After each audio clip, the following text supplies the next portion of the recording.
यदा यदा हि धर्मस्य ग्लानिर्भवति भारत अभ्युत्थानम् अधर्मस्य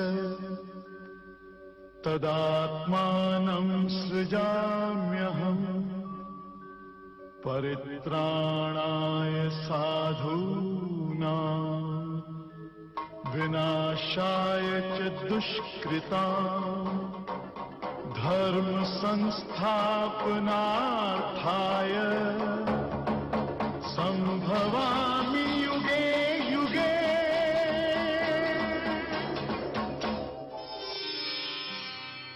जीवनसार गीता के आज के एपिसोड में दर्शकों आप सभी का स्वागत है। नमस्कार दर्शकों, चर्चा हो रही थी स्थित प्रज्ञ अवस्था की कि हम अपने आप को स्थित प्रज्ञ कैसे महसूस कर सकते हैं। कल हमने जाना कि जिस तरह से कछुआ चलता है अपनी चाल, परंतु जब लगता है कि उसके पास आसपास में कुछ तकलीफ़ें हैं तो वो अपनी इंद्रियों को सिकुड़ लेता है और उन सभी से ऊपर उठ जाता है। उसी प्रकार से आज हम अपनी इंद्रियों में कहीं ना कहीं सुख ढूंढ रहे हैं और ये इंद्रियां हमें सुख तो देती है परंतु क्षण भंगुर सुख होता है। यदि हमें क्षण भंगुर सुख से ऊपर उठना है तो हमें भी इन इंद्रियों को अपने अंदर समेटना पड़ेगा और इन इंद्रियों से ऊपर उठना पड़ेगा। ऐसे ही कई प्रश्न हमारे मन में आज भी है उस स्थित प्रज्ञ अवस्था के ऊपर, और इसके बारे में हम और अधिक जानकारी ज़रूर जानना चाहते हैं। तो आइए आज हम फिर से चर्चा करते हैं ब्रह्मा कुमारी शिवमणि बहन से इस बारे में। आपका स्वागत है। नमस्कार। ओम शांति। ओम शांति। कई बार ऐसा होता है कि व्यक्ति जो जिंदगी जी रहा है, राह जी रहा है, उसमें जिन भी व्यक्तियों के साथ रहता है, जो भी परिस्थितियों में रहता है, उसके साथ में उसका लगाव हो ही जाता है। न चाहते हुए भी उनके साथ में उसकी आसक्ति जुड़ जाती है। ऐसी परिस्थितियों में व्यक्ति कई बार सोचता भी है कि मुझे इनसे दूर रहना है, उपराम रहना है, स्थित प्रज्ञ रहना है। ये सारी चीज़ें अपने अंदर सोचते हुए भी भगवान की बातें भी समझता है कि मुझे अगर इससे ऊपर उठना है तो उसकी याद में रहना है। फिर भी उसके लिए प्रैक्टिकली थोड़ी बहुत मुश्किलात ज़रूर आ जाती है। तो भगवान ऐसा क्या कहते हैं जिससे अर्जुन के लिए तो सही वो लाभकारी होगा ही, पर हम भी उसका लाभ ले सकें। यहाँ पर भगवान सुंदर रूप से ये बात कहते हैं कि जैसे कछुआ अपने इंद्रियों को सब तरफ से हटा लेता है, ऐसे ही जो स्थिर बुद्धि वाला पुरुष होता है वो विकारी गुणों से अपने इंद्रियों को हटा लेता है। अर्थात वो इंद्रियों को हटाकर अपने आंखों को परमात्मा को देखने में बिजी रखता है। ऐसे ही अपने कानों को भगवान के महावाक्य सुनने में बिजी रखता है। जैसे कि गीता, जिसको हम भगवान के महावाक्य कहते हैं, उसको सुनकर उसको सुनने के बाद उसको धारण करने में वो जब बिजी हो जाता है तो उनका मन इंद्रियों की आकर्षण जो थी, इंद्रियों को आकर्षण करने वाले विकार जो थे, उनसे स्वतः दूर हो जाती है। इसीलिए जब व्यक्ति इंद्रियों के आकर्षण से दूर भी हो जाता है, फिर भी कभी कभी उनका मन क्या होता है, बार बार उसकी तरफ जाने लगता है। और होता यूं है कि वो फिर न चाहते हुए भी उसके वश हो आसक्ति में वश हो जाता है। तो उस आसक्ति से भी हमें मुक्त होना है। इसके लिए गीता के दूसरे अध्याय के 59वें श्लोक में परमात्मा कहते हैं, विषया विनिवर्तन्ते निराहारस्य देहिनाः रसवज्राहं रसोप्यास्या परम दृष्टा निवर्तते। अर्थात इंद्रियों द्वारा विषयों को ना ग्रहण करने वाला पुरुष के भी केवल विषय तो निवृत्त हो ही जाते हैं, परंतु उसमें रहने वाली आसक्ति निवृत्त नहीं होती है। उसे स्थित प्रज्ञ पुरुष नहीं कहते। उस आसक्ति में जो व्यक्ति आसक्ति में आसक्त हो जाता है, उसको परमात्मा का साक्षात्कार नहीं हो सकता। अगर हम परमात्मा को पाना चाहते हैं तो सिर्फ इंद्रियों के विषयों को त्याग करना इतना ही नहीं है, लेकिन उसके ऊपर जो आसक्ति है उसको भी क्या करना चाहिए, त्याग करना चाहिए।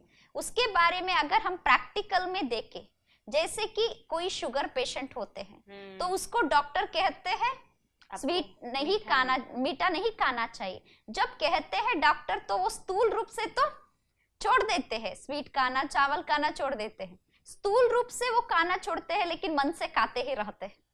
अर्थात उसकी जो टेस्ट थी पहले तो वो अनुभव कर चुके हैं। जब बैठे हैं तो उनके घर में लड्डू बन रही है तो वो सामने बैठे हैं तो सोचते हैं लड्डू का टेस्ट ऐसा होता है, तो वो ऐसा फील करते हैं कि अंदर से वो खा रहे हैं, माना मन से वो रस ले लेते। हाँ। तो ये तो अच्छी बात है कि उसको वो खा भी नहीं रहा है, माना शरीर उसको ग्रहण भी नहीं कर रहा है, तो शुगर भी नहीं बढ़ेगी और मन उसको महसूस कर ले रहा है। ये तो हमने एग्जाम्पल दिया, लेकिन ये जो विकारी गुण है उसको स्थूल रूप से तो हम छोड़ देते हैं, लेकिन मन से अगर उन विकारी गुणों को नहीं छोड़ते, बार बार मन उन विकारी गुणों के पास भाग रहा है। जैसे कि किसी को कहा गया कि तुम्हें इसके ऊपर अटैचमेंट नहीं रखना चाहिए, जैसे माता पिता कहते हैं इसके साथ तुम्हें स्नेह नहीं रखना चाहिए, जबरदस्ती भी उस बच्चे को उस बच्चे से दूर कर देते हैं। लेकिन घर में बिठाने के बाद भी वो बच्चा क्या करता है, वो जो फ्रेंड थे उनके जिसके ऊपर ज्यादा अटैचमेंट था उनको याद करता ही रहता है, तो उससे लाभ तो नहीं होगा, लेकिन उनकी बुद्धि स्थिर भी नहीं हो सकती। और ज्यादा करके तो यही देखा जाता है, जो माता पिता आज की पीढ़ी के लिए देखते हैं कि बच्चा नशा भी लेने लगता है, कई बार उसको रोकते हैं कि ऐसे दोस्तों से आप न मिले, ऐसे व्यक्तियों के संपर्क में न आए, परंतु जितना रोका जाता है उतना ही ज्यादा उसके मन में तीव्रता से उसको मिलने की उनको मिलने की अपेक्षा बढ़ जाती है। लेकिन वो स्थूल रूप से नहीं भी मिल रहा होगा, लेकिन मन तो पूरा उसी में ही एकाग्र हो गया है, तो स्थूल रूप से ना मिलते भी मन का संकल्प वहां होने के कारण उनका बुद्धि तो भटकती ही रहती है। इसीलिए यहाँ पर जो आसक्ति है उसको भी हमें त्याग देना चाहिए। बिल्कुल, माना हमें अपने मन से जो इच्छा थी सूक्ष्म में भी, जैसे आपने डायबिटीज का एग्जाम्पल लिया, पेशेंट को इच्छा हो रही है मीठा खाने की, तो उसके मन से ही वो आसक्ति निकालनी है। इसलिए एक बात भी याद आ रही है कि एक बार एक व्यक्ति को सजा सुनाई गई कि आपको जो है नाग काट लेगा जब ये मास्क पहना देंगे, तो जिससे आपकी मृत्यु हो जाएगी। उसने अपने मन में इतनी वो बात भर ली थी कि जब उसको मास्क पहनाया, सिर्फ 2 पिंस चुभाई, परंतु फिर भी उसकी मृत्यु हो गई। माना उसके मन ने जो अपने ब्रेन में मैसेज पहुंचाया, तो वो जो सुइयां थी उसने सुइयों का ही काम किया, परंतु उसके अंदर इतने नेगेटिव हार्मोन्स निकल गए कि उसकी मृत्यु हो गई। ऐसे ही हर व्यक्ति मन में जो चीज भर लेता है, कोई सोचते हैं इनके बिना मेरा जीवन ही नहीं चलेगा, ये तो मुझे चाहिए ही, इस फ्रेंड के बिना तो मैं नहीं रह सकता, इस संबंधी के बिना मैं नहीं रह सकता। अगर बार बार मन को वही संकल्प देंगे तो उनके बिना जीवन ऐसे लगेगा जैसे निराश, हताश, उनके बिना जीवन में उसको कुछ दिखाई ही नहीं देगा। ये सब है इंद्रियों के आकर्षण। अगर इनमें आसक्ति है और वो व्यक्ति हमारे पास भी नहीं है, तो भी फिर मन बार बार वही भटकता रहता है। ऐसे हम एग्जाम्पल के तौर पर भी लेंगे कि एक सन्यासी था जिसने घर बार सब छोड़ दिया था। वो एक पहाड़ी पर जाकर बैठ के तपस्या कर रहा है, 20 साल गुजर चुके थे वो घर छोड़ के। 20 साल के बाद कुछ शिष्यों ने, एक यात्रा करते हुए एक 20 शिष्य वहां पर गुजर रहे थे, तो सोचे यहाँ पर एक आश्रम है, तो जाकर उस गुरुजी से कुछ ज्ञान प्राप्त कर ले। ऐसे सोचकर 20 लोग वहां पर जाते हैं और गुरुजी को भी खुशी होती है, इतने लोग मेरे पास ज्ञान प्राप्त करने के लिए आए हैं, तो उनको प्रवचन करना शुरू करते हैं। वो लोग प्रवचन सुनते हैं तो उनको इतनी अच्छी लगती है कि वो लोग कहते हैं क्या गुरुजी हम एक 10 दिन आपके साथ रुक सकते हैं और भी हम ज्ञान प्राप्त करना चाहते हैं। तो गुरुजी उसके लिए भी हाँ बोलते हैं। तो रोज सुबह और शाम वो प्रवचन कर रहे थे। प्रवचन करते करते उन लोगों का आपस में संबंध थोड़ा ज्यादा एकाग्र हो गए, अर्थात ज्यादा संबंध बढ़ गया दोनों में। तो एक दिन गुरुजी हर एक को पूछते हैं आपने क्यों सन्यास लिया, आप कहाँ के हो, ऐसे पूछने लगे। तो हर व्यक्ति जहां से आया था अपना एड्रेस भी बता देते। जब एड्रेस बता देते हैं तो सभी का एड्रेस सुनने के बाद वो 20 लोग जो थे उसमें एक ऐसा व्यक्ति था जो उस गुरुजी के ही गांव का था।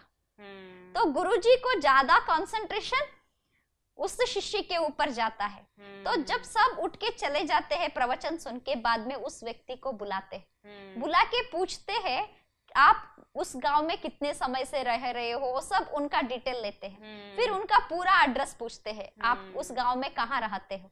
तो वो जो एड्रेस बताता है तो गुरुजी पहले बोलते हैं मैं भी उसी गांव का। तो उसको भी खुशी होती है, दोनों आपस में बात करना शुरू करते हैं। तो बाद में एड्रेस पूछने के बाद जब वो एड्रेस बताता है, उसका एड्रेस गुरुजी का घर जो था उसके पास में ही था। माने इतना क्लोज वो रहते, उनके घर के आसपास ही थे वो। तो जब आसपास रहते थे तो जब गुरुजी को मालूम हो गया कि इनका घर भी मेरे घर के पास है, तो गुरुजी कहते हैं अब हमारे घर वाले कैसे हैं, घर में कौन कौन है, वो पूछना शुरू करते हैं। तब वो जो व्यक्ति सन्यास स्वीकार करके आ चुका था, वो एक ही लाइन गुरुजी को बोलता है, आप आकर 20 साल हो गए, घर छोड़ के आके, गांव छोड़ के आके 20 साल के बाद भी अगर आपको आपके एड्रेस को भी भूलना मुश्किल लग रहा है, तो आप एक काम कीजिए, सन्यास त्याग कर वही जाकर रहिए। क्योंकि उसने पूछ भी लिया कि सब कैसे है, माना मन उसका वहां पर अभी भी है। 20 साल की तपस्या के बाद भी वो शरीर से तो दूर हो गए थे, लेकिन मन का जो संकल्प था वो अभी तक उनसे दूर नहीं हुआ था। कई बार ऐसा होता है कि आप जैसे कह रहे थे कि हमें कार्य तो अपना करना है, तो भले वो कार्य करते करते भगवान को याद कर रहे हैं, परंतु उन चीजों की पूर्ण विस्मृति तो नहीं हो रही है। ये तो नहीं है कि वो तपस्या कर रहे हैं तो जरूरी है कि तपस्या करते हुए भी उनको बार बार वो संकल्प आ रहे हो। यहाँ पर दो लोगों को हम देखते हैं, एक है गृहस्थी, दूसरा है सन्यासी। सन्यासी अर्थात वो सब छोड़ के गए हैं। छोड़ के इसलिए गए हैं कि भगवान को छोड़कर हमें कुछ याद नहीं आनी चाहिए। वहां जाकर बैठने के बाद भी उनको उनकी गांव से आसक्ति दूर नहीं हुई, लोगों से आसक्ति दूर नहीं हुई। तो यहाँ पर क्या है, कुछ चीजों को हम स्थूल रूप से छोड़ देते हैं, कभी जबरदस्ती भी छोड़ना पड़ता है तो छोड़ देते हैं, स्थूल रूप से छोड़ चुके हैं, लेकिन मन से उसको पकड़ के ही बैठे हैं। जब मन से पकड़ के बैठे हैं तो वो इंद्रियों के द्वारा अनुभव तो नहीं कर रहे हैं, लेकिन मन से तो उस चीज की अनुभूति करने का प्रयास तो बार बार कर रहे हैं। अगर मन से भी किसी चीज को खाने का, किसी को देखने का वो जो इच्छा है वो बार बार प्रकट हो रही है, तो भी हमारी बुद्धि स्थिर नहीं हो सकती। इसीलिए वो शिष्य कहता है इससे तो अच्छा है आप जाके वहीं पर रहे। तो बाद में गुरु को भी रियलाइज होता है मैंने तो छोड़ के आ गया, लेकिन मैं छोड़ के आ गया हूँ, लेकिन मेरा आसक्ति अभी तक नहीं गई है। तो फिर वो तपस्या करना शुरू करते हैं कि वो जो आसक्ति थी उससे भी मैं ऊपर उठूं। तो हमें यहाँ पर छोड़ के कुछ नहीं जाना है। अगर छोड़ के जाने का प्रयास करेंगे तो जिस चीज को छोड़ के जाते हैं वही चीज सताती। बिल्कुल, माना जितना हम जिसको छोड़ने के लिए आसक्ति के साथ में छोड़ेंगे वो और ज्यादा सताएगी, परंतु उसके साथ में हमारी अनासक्ति हो कि वो हमें बिल्कुल मन में भी न आए, तो इसके लिए तपस्या ही एक मार्ग उपाय है। यहाँ पर जो गीता में व्यक्ति परमात्मा को पाना चाहता है, यहाँ पर परमात्मा ये भी कहते हैं कि अगर तुम्हें मन में भी उस चीज के प्रति आसक्ति है तो तुम कभी मेरे को प्राप्त नहीं कर सकते। अगर भगवान को पाने की इच्छा है तो मन से भी उस आसक्ति को त्यागना पड़ेगा। मन में सिर्फ आसक्ति होनी चाहिए परमात्मा के प्रति।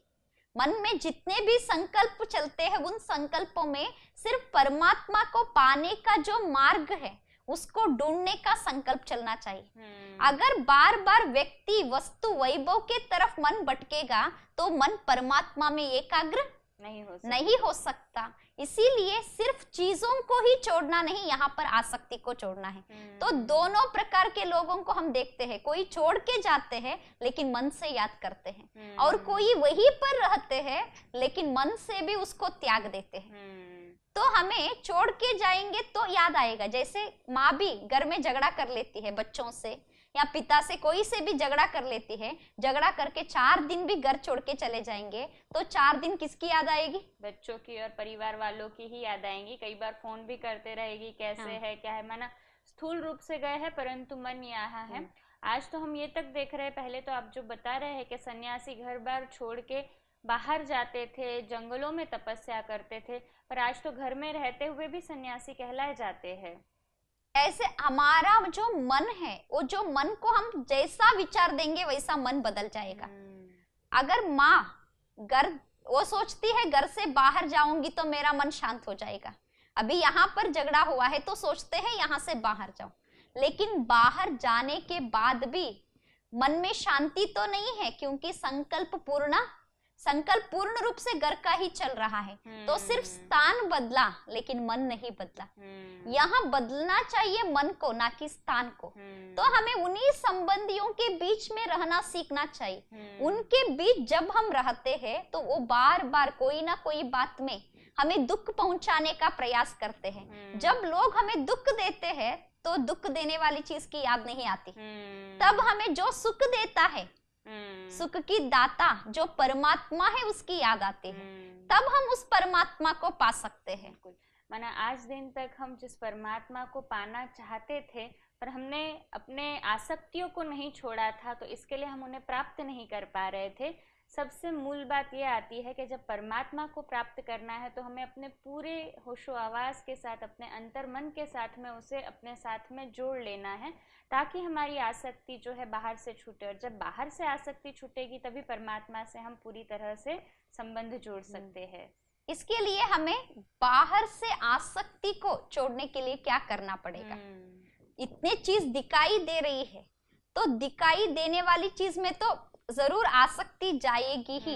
इसलिए देखते हुए ना देखो, सुनते हुए ना सुनो, ऐसी चीज हम अपने अंदर धारण कर लेना चाहिए। सब कुछ देख रहे हैं, देखने के बाद अंदर एक संकल्प हो, यहाँ का कोई भी चीज शाश्वत नहीं है। जितने भी चीजों को देख रहे हैं, पहला नया होता है, थोड़े दिन के बाद पुराना हो ही जाता है, फिर उस चीज के अस्तित्व भी चला जाता है। अर्थात ये जो भी चीज है, जितने भी व्यक्ति है, आज नहीं तो कल जाने वाले हैं। जब व्यक्ति या वस्तु शाश्वत है ही नहीं, वही सत्य है। उस सत्य को मन से अगर हम स्वीकार कर लेंगे तो मन उसमें नहीं भटकेगा। बिल्कुल। जैसे अगर कोई आज हमने चीज इस्तेमाल की, पता है ये कल वापस से टूटने वाली है या नहीं अच्छी रहेगी, तो हम उसके लिए मेंटली प्रिपेयर्ड है। परंतु संबंधियों में भी यदि हमें ये बात आ जाए कि ये सब समाप्त होने वाले हैं, शाश्वत कोई भी संबंध नहीं है, ना ही वस्तु है, तो मन उससे हमारा अधीर होने लगेगा, दूर होने लगेगा। लेकिन दूर होना माना छोड़ के किसी को नहीं जाना है, रहना सबके साथ है, लेकिन सबके साथ रह के मन की जो आसक्ति है, उस मन की आसक्ति को हमें उनसे दूर करना पड़ेगा। अभी तक व्यक्ति वस्तु में आसक्ति थी, अभी उस आसक्ति को हमें दूसरी दिशा पर अर्थात परमात्मा में एकाग्र करना पड़ेगा। अभी बात ये आ रही है कि परमात्मा में एकाग्र करना पड़ेगा, दूर से छोड़ना पड़ेगा। जैसे आपने कहानी बताई, बहुत अच्छे से दर्शकों को भी क्लियर हुआ कि वो पंडित जो था, जो स्वामी थे, वो अभी भी मन से अपने परिवार से जुड़े हुए हैं, अनासक्त नहीं हुए हैं, इसलिए विचार चल रहे हैं। जब वो व्यक्ति 20 साल तक तपस्या करते हुए अनासक्त नहीं हुए हैं, आसक्ति अभी भी भरी हुई है, तो हम घर में रहते हुए, अपने परिवार में रहते हुए, संबंधियों के साथ में, मित्र के साथ में रहते हुए अनासक्त कैसे हो सकते हैं? घर में रहने वाले को तो बहुत इजी है। इसलिए इजी है कि जो छोड़ के जाता है उसको वहां पर प्रॉब्लम देने वाले कोई नहीं होते। वो घर वाले फिर आकर दुख तो नहीं देंगे, तो वो सोचता है हमारे घर वाले बहुत अच्छे हैं। लेकिन जो व्यक्ति उन लोगों के बीच में रह रहा है, उनको बार बार वहां तकलीफ तो आएगी, परिस्थिति आएगी, बातें आएगी। जब बातें आती हैं तो समझ में आता है ये कोई मेरे नहीं है। अगर मेरे होते तो मेरे को सुख ही देते, शांति ही देते, खुशी देते। ये सब दुख दे रहे हैं तो सब मेरे नहीं। जब मेरे नहीं वो संकल्प आता है तो उनसे मन हटकर परमात्मा में लग जाता है। इसीलिए गीता में परमात्मा बहुत सुंदर रूप से कहते हैं, विषया विनिवर्तन्ते निराहारस्य देहिना। अर्थात इंद्रियों के द्वारा विषयों को ग्रहण ना करने वाले पुरुष के भी केवल विषयों से निवृत्ति हो जाती है, लेकिन उसकी आसक्ति से निवृत्ति नहीं होती है, तो वो स्थित प्रज्ञ नहीं कहा जाते। ऐसे ही वो व्यक्ति परमात्मा के साक्षात्कार करने का भी सक्षम नहीं होते हैं। बिल्कुल। माना यदि हमें परमात्मा का साक्षात अनुभव करना है, साक्षात्कार करना है, तो हमें अपने मन की आसक्तियों को बाह्य बातों से, बाह्य वस्तुओं से और संबंधों से हटाना पड़ेगा। अनासक्त भाव के साथ में परमात्मा को याद करना पड़ेगा। इसी अनासक्त भाव के साथ आपको आभार। ओम शांति। ओम शांति। दर्शकों, आज हमने जाना कि जीवन के हर कार्य करने के क्षेत्र में हम कार्य के साथ साथ उसके साथ में जुड़े हुए लोग, व्यक्ति, वस्तु, वैभव में होते हुए भी न हो माना देखते हुए न देखे, सुनते हुए न सुने, सरल शब्दों में कहे तो अनासक्त हो जाए, उनके साथ अपने मन को इतना न आसक्त कर दे कि वो वस्तु या व्यक्ति न हो तो हमारे मन में उनकी ही याद आए।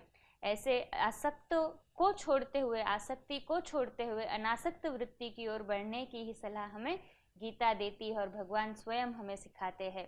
कई ऐसे प्रश्न जो कि जुड़े हुए हैं इस अनासक्त वृत्ति से, स्थित प्रज्ञ अवस्था से, वो हम आगे भी देखते रहेंगे।